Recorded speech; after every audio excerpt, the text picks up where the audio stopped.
Four spinners का जो strategy है वो इन कंडीशंस में, दुबई जैसे कंडीशंस में परफेक्ट है। और इंडिया ने आज जो है एकदम सही स्ट्रैटेजी लिया, 4 स्पिनर्स खिलाए, क्योंकि जितने भी ये वेस्टर्न टीम्स है वो स्पिन में फंसते हैं। फास्ट बॉलिंग में वो इतना फंसते नहीं है। हालांकि अगर बुमराह रहता तो बात अलग रहती, लेकिन बुमराह नहीं है, तो I think four spinner is the best option for now, right now in these conditions for India. तो इंडिया वर्सेस न्यूजीलैंड, ग्रुप में कौन टॉप करेगा उसका, उसके लिए मैच खेला जा रहा था, क्योंकि इंडिया एंड न्यूजीलैंड दोनों ही सेमीफाइनल में पहले ही पहुंच चुकी थी, और ग्रुप कौन टॉप करेगा वो देखने वाला था। क्योंकि और एक चैलेंज भी था इंडिया के लिए, क्योंकि इंडिया जो है न्यूजीलैंड के अगेंस्ट में अपने होम में 3-0 से सीरीज हारा था, हालांकि वो टेस्ट सीरीज था। लेकिन यहाँ पे इन कंडीशंस में इंडिया ने प्रूव कर दिया कि इंडिया से बेहतर टीम इन कंडीशंस में नहीं है।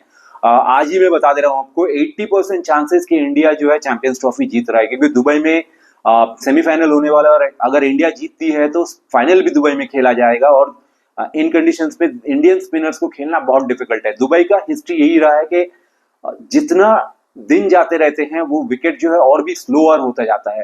तो जितना टूर्नामेंट आगे जाता जाएगा, स्लोअर पिचेस उतनी स्लो होते जाएंगे, और नेक्स्ट जो है मैच सेमीफाइनल है उसमें बैटिंग करना और भी ज्यादा डिफिकल्ट होने वाला है। और सेमीफाइनल अगर हम जीते तो फाइनल भी दुबई में है, तो दुबई में तो फाइनल में I don't think India will make any changes, and India will go with four spinners for semifinal and final too. तो स्टार्ट करते हैं। स्टार्ट करने से पहले चैनल में अगर नए आए हैं तो जरूर चैनल को सब्सक्राइब कीजिए, लाइक कीजिए। तो स्टार्ट करते हैं।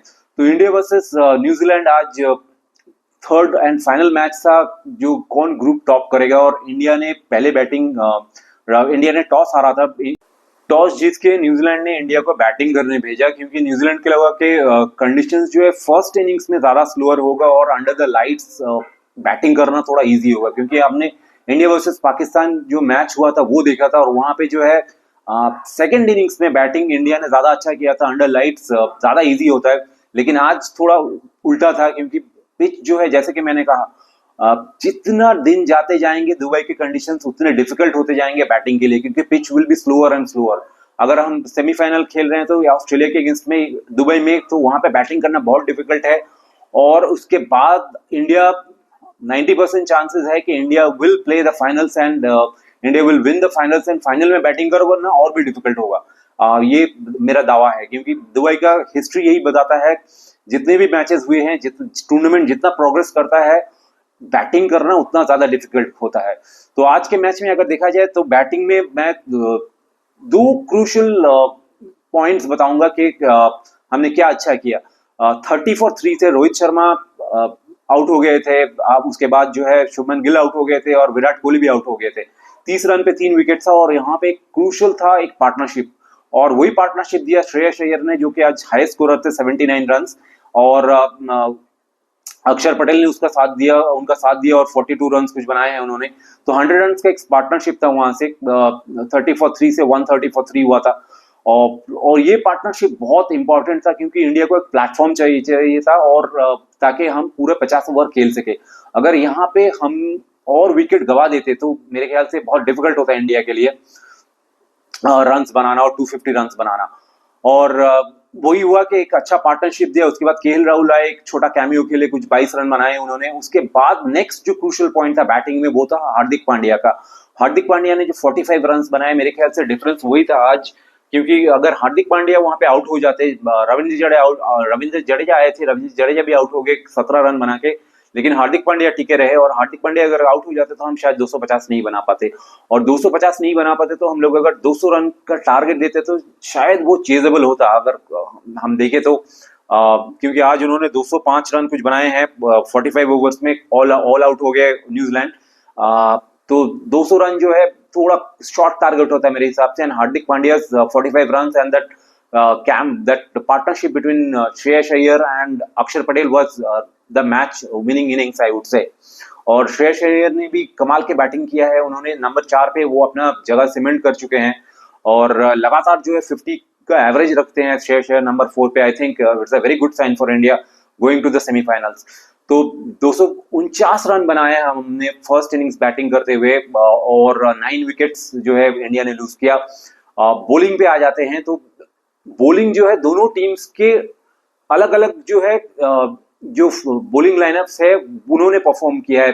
व्हाट आई मीन टू से इज के अगर आप न्यूजीलैंड का बॉलिंग देख ले, न्यूजीलैंड ने आज इंडिया का 9 विकेट्स लिए, 9 में से जो है 8 विकेट लिए हैं न्यूजीलैंड के फास्ट बॉलर्स ने। मैट हेनरी जो कि हमेशा न्यूजीलैंड के हमेशा इंडिया के अगेंस्ट में अच्छा परफॉर्म करते आए हैं, उन्होंने लिया 5 विकेट, रूडकी ने लिए 1 विकेट और जेमिसन ने 2 विकेट, तो 8 विकेट उन्होंने लिया। सैंटनर ने सिर्फ 1 विकेट लिया है, ब्रेसवेल विकेट लेस रहे हैं, रचिन रविंद्रा जो थे वो भी बॉलिंग की है। लेकिन अगेन स्पिन से हमें कुछ दिक्कत नहीं आई। मैंने जब मैच देख रहा था कि हमें फास्ट बॉलिंग खेलने में बहुत मुश्किल हो रहा था, लेकिन स्पिनर्स उतने इफेक्टिव नहीं आ रहे थे। न्यूजीलैंड के स्पिनर्स हम ठीक ठाक ही खेल ले रहे थे, इट्स अ फास्ट बॉलिंग जो है वो हमको डिफिकल्ट लग रहा था खेलना, और इसीलिए सारे विकेट्स मतलब 80% ऑफ द विकेट्स जो है न्यूजीलैंड के फास्ट बॉलर्स ने लिए हैं, स्पिन बॉलर्स ने लिए हैं। ऑन द कॉन्ट्ररी इंडिया के बॉलिंग लाइनअप अगर देख ले, इंडिया ने आज 4 स्पिनर खिलाए थे और उसमें से जो है 2 फास्ट बॉलर भी खिलाए थे। 2 फास्ट बॉलर नहीं, एक तो हार्दिक पांड्या था, ऑलराउंडर था,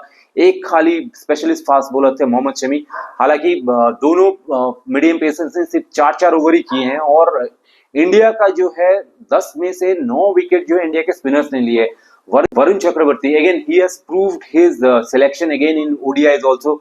हमने देखा है कि ओडीआई जो इंग्लैंड के अगेंस्ट में जो T20 सीरीज था वहां पे मैन ऑफ द सीरीज रहे थे, और उन्होंने प्रूफ किया था कि उनका टीम में जो है जगह बनता है और उनको हर मैच खिलाना चाहिए।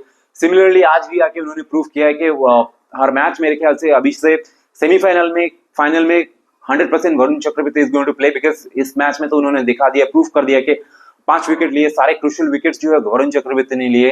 कुलदीप यादव ने भी काफी अच्छा बॉलिंग किया, रविंद्र जडेजा ने भी बहुत अच्छा बॉलिंग किया है, और बाकी रहे अपने अक्षर पटेल ने बहुत ज्यादा इकोनॉमिकल बॉलिंग किया। अगर उनके बॉलिंग फिगर्स मैं बता दूं कि 10 ओवर में सिर्फ 30 रन दिए और 1 विकेट जो last ball of the spell था उसमें जो है उन्होंने केन विलियमसन उनका विकेट लिया था, क्योंकि हाईएस्ट जो स्कोरर था इंडिया वर्सेस न्यूजीलैंड मैच में वो है केन विलियमसन। अगर केन विलियमसन का विकेट नहीं लेते तो डिफिकल्ट होने वाला था, क्योंकि Kane Williamson was the only batsman who was looking good in this conditions.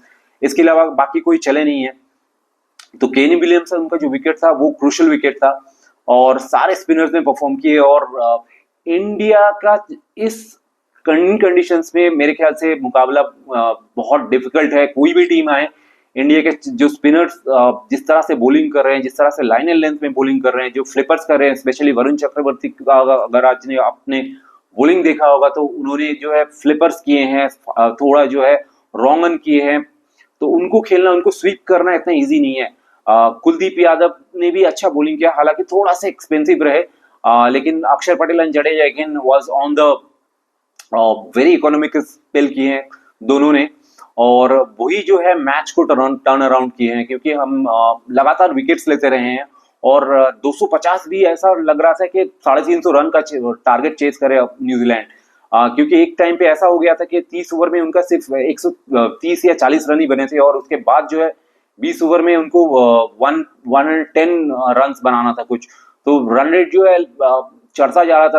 पहले तो 6 के ऊपर रन रेट चला गया था, उसके बाद 7, उसके बाद 8, और लास्ट 10 ओवर में वहां पे तो ऑलमोस्ट 8-9 का रन रेट चला गया था। और ये जो प्रेशर इंडिया ने डाला था स्पिनर्स लाके, वही काम आया है, और मेरे हिसाब से जैसे कि मैंने बोला 80% चांसेस है India will going to win the champions trophy. Next match हमारा है अगेंस्ट ऑस्ट्रेलिया, दुबई में ही है, और I think the team will be unchanged and that is the right strategy. India को इसी टीम को लेके जाना चाहिए, क्योंकि ऑस्ट्रेलिया ने भी अभी तक वरुण चक्रवर्ती को कुछ खास खेला नहीं है, और बाकी 3 स्पिनर्स इन कंडीशंस में, क्योंकि विकेट और भी स्लो हो जाएगा, सेमीफाइनल में देखेंगे विकेट और भी स्लो होने वाला है। इवन फाइनल में भी अगर इंडिया जाता है तो दुबई में ही फाइनल होने वाला है, दुबई में भी फाइनल में भी wicket even is going to get even more slower. तो I think this is the right strategy, यही सही टीम है इन कंडीशंस के लिए, 4 स्पिनर्स के साथ जाना चाहिए, और India is the right track. I think semifinal easy हो जाएगा इस टीम के साथ जीतना, and then comes the final. तो देखते हैं, इंडिया सेमीफाइनल में 100% है मेरे ख्याल से, इंडिया जीतना चाहिए। Australia cannot play Indian spinners in this conditions, it will be very difficult. तो नेक्स्ट मैच के लिए फिर हम आएंगे वापस वीडियो लेके। चैनल को सब्सक्राइब जरूर कीजिए और कमेंट करके जरूर बताइए इंडिया में कौन आपके हिसाब से मैच विनर था आज।